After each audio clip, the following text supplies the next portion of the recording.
Discussed most of what I wanted to with you. I'm sorry this is going to be part 2 to my video. Unfortunately, I said that the video was too long, so it swiped it out.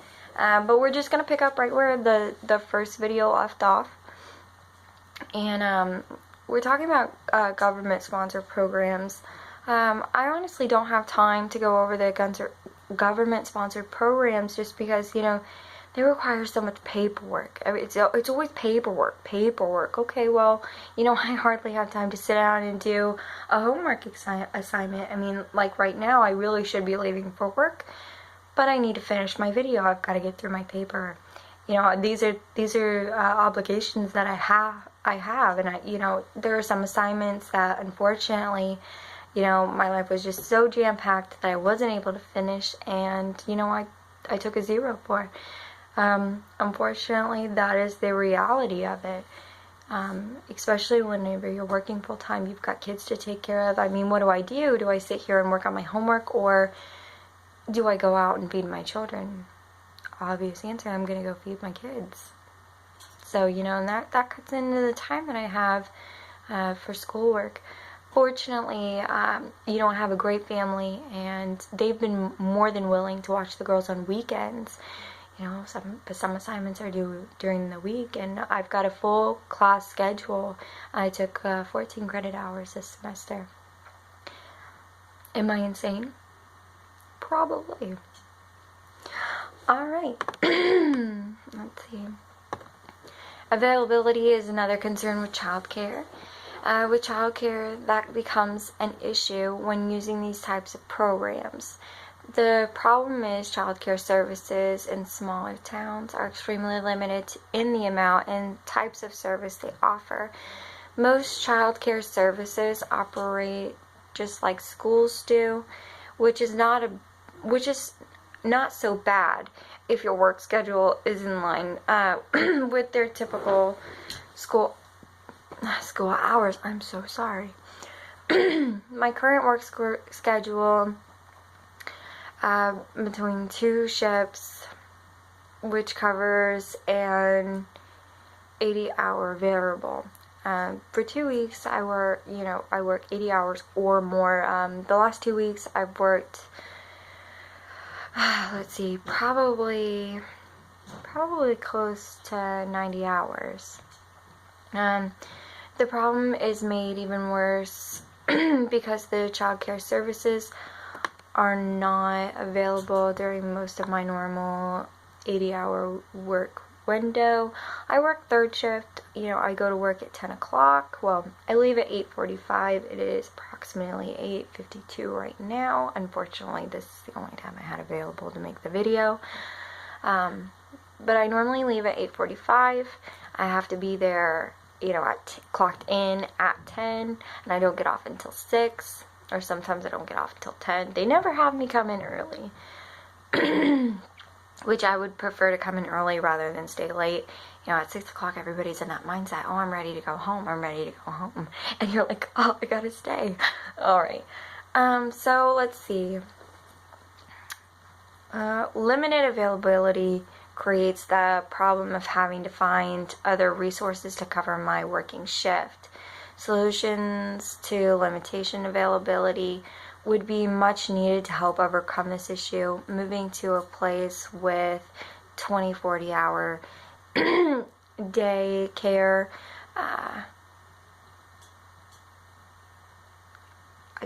It's 24-hour daycare. I'm sorry. Could help me deal with this issue of not having childcare during my normal working hours. I'm sorry.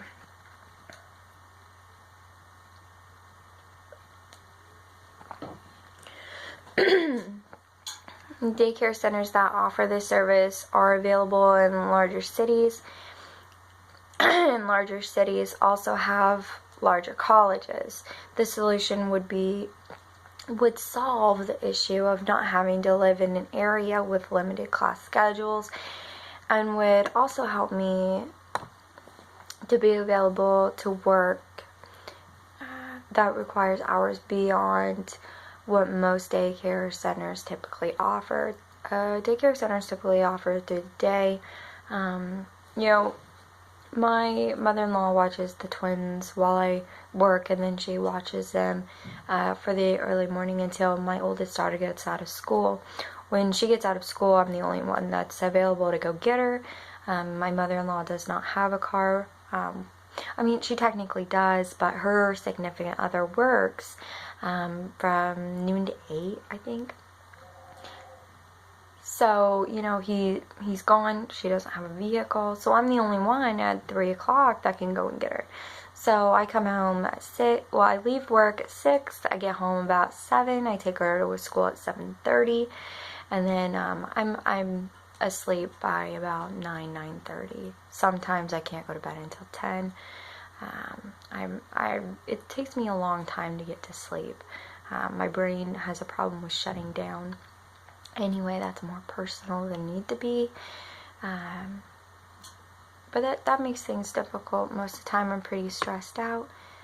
So let's see. Finding a sitter that is more flexible and cheap is another solution to the problem of needing a flexible schedule for employment. Most babysitters do not work and they can watch the children at the house. Having a sitter watch them at the house will help save on fuel costs and lessen the amount of time it takes to commute to local facilities that offer this type of service. I want to go ahead and say I live about 45 minutes away from my job. So, you know, that's another issue that I have, and you know, that's why I have to leave so early, and that's why it takes me so long to get home. It's 45 minutes. It's a pretty good job, but you know, this is where my mother-in-law is, and you know, she's amazing. She's probably the cheapest I'll ever find in babysitting costs, and you know, she takes her time out to do this for me, and I'm very happy to pay her, and I wish I could pay her more.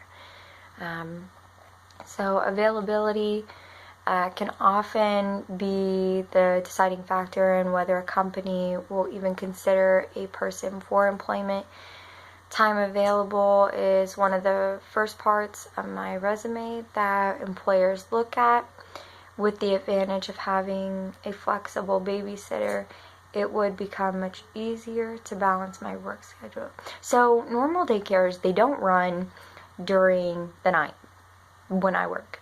So it'd have to be a licensed daycare provider that I would find. And, you know, I had a friend, her name was Holly. She had 2 little girls. She was getting Project Child, which is great. Unfortunately, I can't get Project Child. Me and my husband aren't together, but we are still married. And with our incomes, they say it's too high, which is ridiculous. I mean, yeah, I make this much money a year, but, you know, my car payment's this much, my rent's this much, you know, and then my other bills throughout the year, especially during the summer, because, you know, the only place I could find doesn't have central air. So, you know, I have so many units going to try to keep the house cool. But, you know, that's just probably just me ranting. All right. So, cost of living are bigger challenges for a single mothers face. It is one of the problems that is consistently challenging my family. Expenses such as food have been steadily rising for several years now.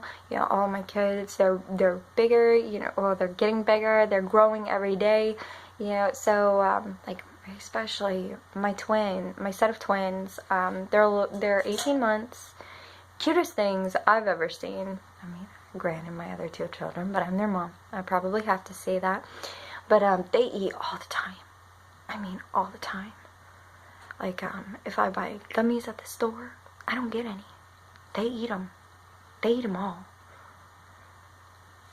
But, anyway. Raising food costs could not be such a big issue, but the wages have been on a decline for several years now as well. Everyone in my immediate family, including me, is feeling the effects of rising food costs, resorting to cheaper foods, which is a great thing. We have great value. I mean, you know, their product might not taste like the original but it's cheaper and you get what you need. Like the milk. I mean, do you really taste a difference in the milk? Do you? Alright, so resorting to cheaper foods have been the only way to offset some of these costs, but that is not a permanent solution to the problem. Food prices will continue to go up over the coming years, while wages will most likely decline or stay the same. This problem will need a solution of it. Will continue to present a challenge in my life as a single mom. Honestly, the biggest issue that I have is buying groceries. After I get the rest of our bills paid, because we have to have electric, we have to have water, I have to have the internet for school, but we have to have so many things. Buying food is probably the hardest. I mean, food has been going up, and like, it's just, like a pound of bacon costs you like $11 now. I mean, for the good stuff. I mean, you want to get the fake really thin stuff, and you still pay what, $6 for a small package. It's crazy. And all of my kids love bacon, so I try to get bacon every now and then, but sometimes it has to get cut off the shopping list just because of how expensive it is. But finding a solution to the problem of rising food costs is the only way to deal with it, because food prices show no signs of declining in coming years. Processed and packaged foods are rising faster than regular simple foods. Making meals, that's a great example. Actually make your meals. It would be a lot cheaper. We've had to cut back on processed foods, and we actually we do a lot better on our grocery bill that way. Anything that goes into the microwave or is packaged ready to eat usually comes with a much higher cost of regular food. So a year ago, someone showed me a weekly food bill for to feed a family of 2 that consists of non-processed foods. They were when they compared it to the week before, it was nearly 30% lower. Their saving solution could really help reduce some of the major costs of weekly food budgets, which would help me save enough money for other expenses. Bills are another issue that face me as a single mom. Raising costs of living are steadily increasing, and coping with this issue has been a struggle as a single mom. Cheap 1-bedroom apartments are not an option. At the minimum, my family requires a 3-bedroom house to live comfortably. In my current location, finding a 3-bedroom house is typically a difficult task. Luckily, we found this house. It's 2 blocks away from my mother-in-law's. It's a 3-bedroom, 1 bath. I mean, the bath's really small, but we live comfortably. All of our rooms are really close, which is something I like as a mother. I like knowing that they're just in the next room. So, let's see. Where did I leave off? In my current location, finding a 3-bedroom house is typically a difficult task, but moving to a bigger college would make the problem an even bigger hassle. Having a bigger house also raises the price of utilities. Balancing bills is a constant struggle, and it is even harder when electricity goes up in the winter, which mine this winter, it hasn't been that bad so far, knock on wood. This last winter, or this last summer, was very difficult, but higher prices for bills make things like cable and internet almost impossible to pay for. Unfortunately, internet is necessary for taking classes online and has focused me to make sacrifices in other areas. I've sacrificed a lot.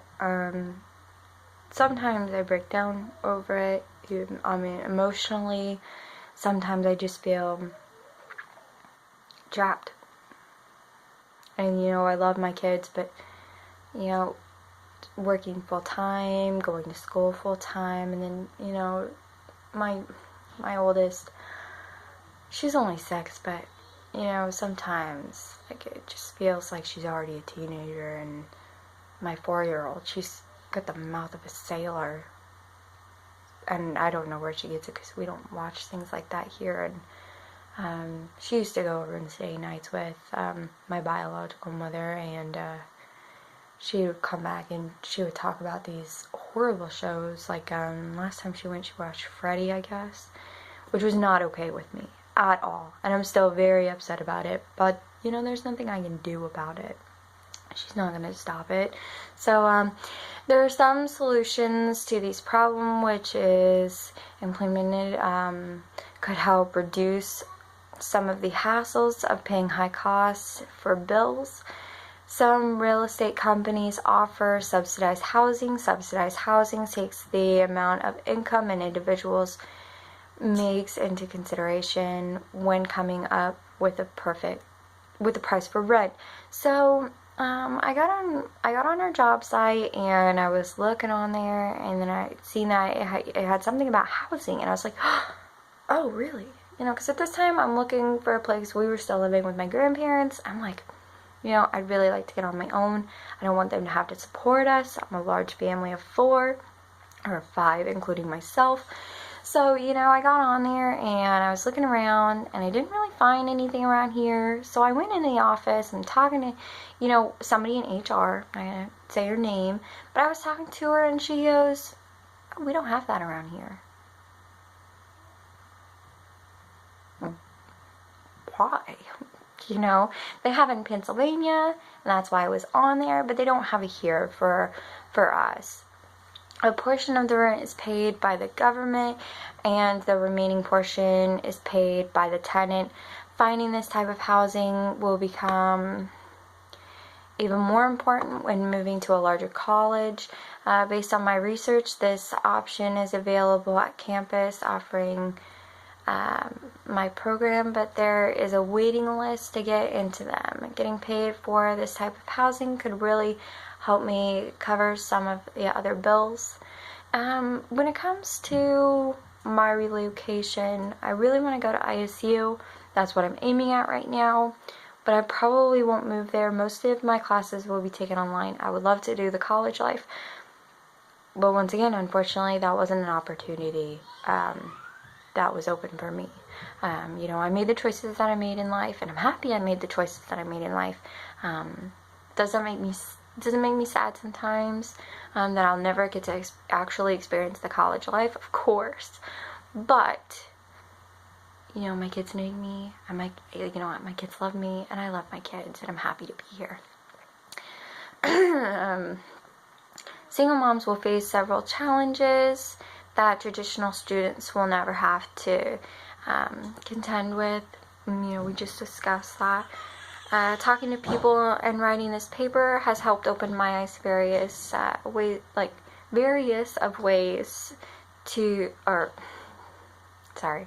variety of solutions to problems currently facing me. You know, I did do a lot of research. I wanted to get the 10 pages that you wanted. I wanted to have the words that you wanted. So I did do a lot of research, and I did find a couple things that I did want to look into to try to help my current situation. There are no quick fixes to help single moms conquer all their problems. However, having a list of these problems and solutions is just a start to making progress. The real work comes with implementing these solutions. So I'm gonna go ahead and sign off now, because I'm running pretty late and I need to get to work. So I really hope that I went over everything that I needed to. You know, there are a lot of there's a lot of information in my paper, you know, and I feel that the extra detail that I gave for each paragraph, I feel like that was a major contribution to that. And some of it I really wanted to add in the paper, but, you know, I wanted to be able to do it during my video. So, I'm gonna go ahead and sign off now. I hope you enjoyed our talk. Bye.